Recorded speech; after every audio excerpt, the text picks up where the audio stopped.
Okay, so we're going to jump in here and do a quick tour of the dashboard. I want to make this quick so you can jump into actually using your system. So by way of a quick overview, we've got total stored food in terms of calories. This is like the bottom line of how much food you have stored.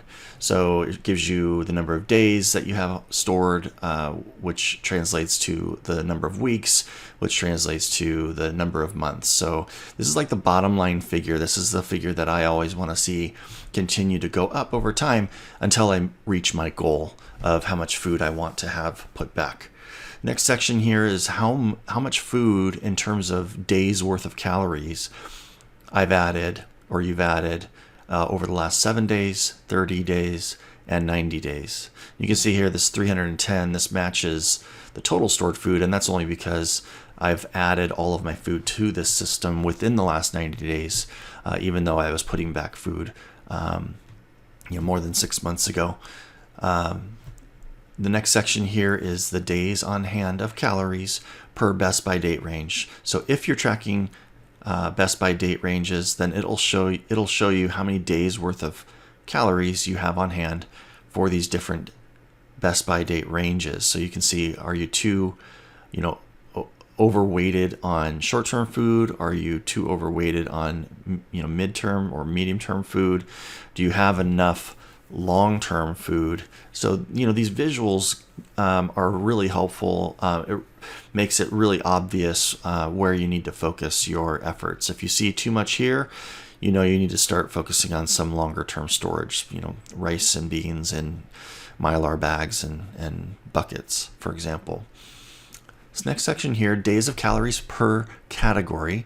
This is the number of days that if you ate nothing but that category of food, this is how long it would last in terms of, based on your caloric needs, which is entered here, and I'll show you that later.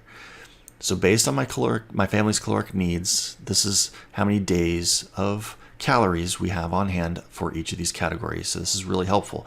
You don't want to see things like sugar and sweeteners being your top category, for example. These categories at the top here make sense, and that's what you want to see. And you don't want to see too much of one category and little bits of other categories, for example. So again, that visual is helpful for you to know where to focus on your preps. And that's the whole point of the system is, this is a tool to help you know where to focus. What, do you really have what you think you have? And are you properly balanced in what you have stored? And that's what this next section is all about, balance. This is the days of servings per category. So in another sheet, the servings per day wants link, which I'm going to show you in another video, you'll be able to indicate how many servings per person per day you want to be able to eat. And then based on that, you can see here how much balance you have. So for example, I've got plenty of beans. I do not need to buy more beans because I'm already somewhat out of balance in terms of how much I have. So out of the 10.3 months, I have 170% of that. So what is that? 17 months worth of beans if I ate the expected amount of servings. So what does that mean? As I get toward the end of this 10.3 months in a survival situation, I'm going to be eating nothing but beans, pretty much, right? Unless I, ration my food in some other way prior to that. But that's another topic. So you can see, basically the lower you get, these represent gaps. So, based on how many servings I want to be able to eat of fruit per day per person, I only have 45% on hand. So, that amount of servings would only last me, half of this period of time. So the question is are you okay with that? Is that acceptable to you? And so when I go to Costco, for example, I might focus more of my dollars on fruit and soup and stew and chili, maybe some on breakfast. Maybe I need to pick up some more oatmeal, for example. You get the idea. And last point about this graph, this graph really is so valuable. At least it has been for me. But what you're trying to do in a perfect world, and you'll never get there, I'll never get there, but in a perfect world, all of these categories, bars, these blue bars would be at the 100% level. That would represent perfect balance.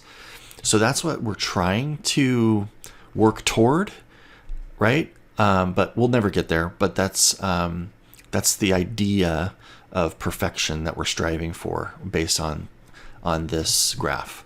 And again, so now down below here, supplies and equipment. This is a summary view on your dashboard of the information that is that you're going to enter in your supplies inventory, which is over here.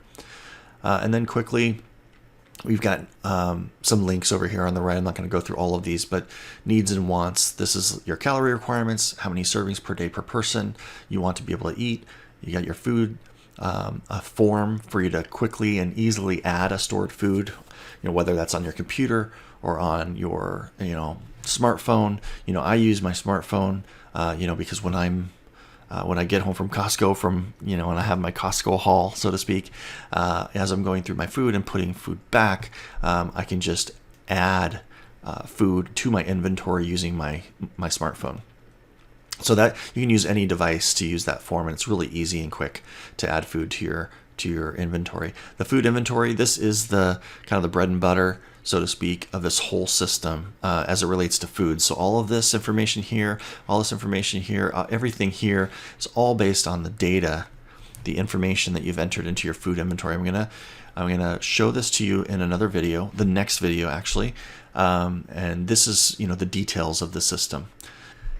And then this is a print-friendly version of the food inventory so that you can print out your inventory. I do so on a weekly or every other week basis so that I always have a hard copy. And then similarly down here for supplies and equipment, a form, the data itself, right? The spreadsheet of your inventory of supplies and equipment, and then a print-friendly version of that, and then some helpful links down below, which I'll show you in another video. So that's it for this video. I'll see you in the next one.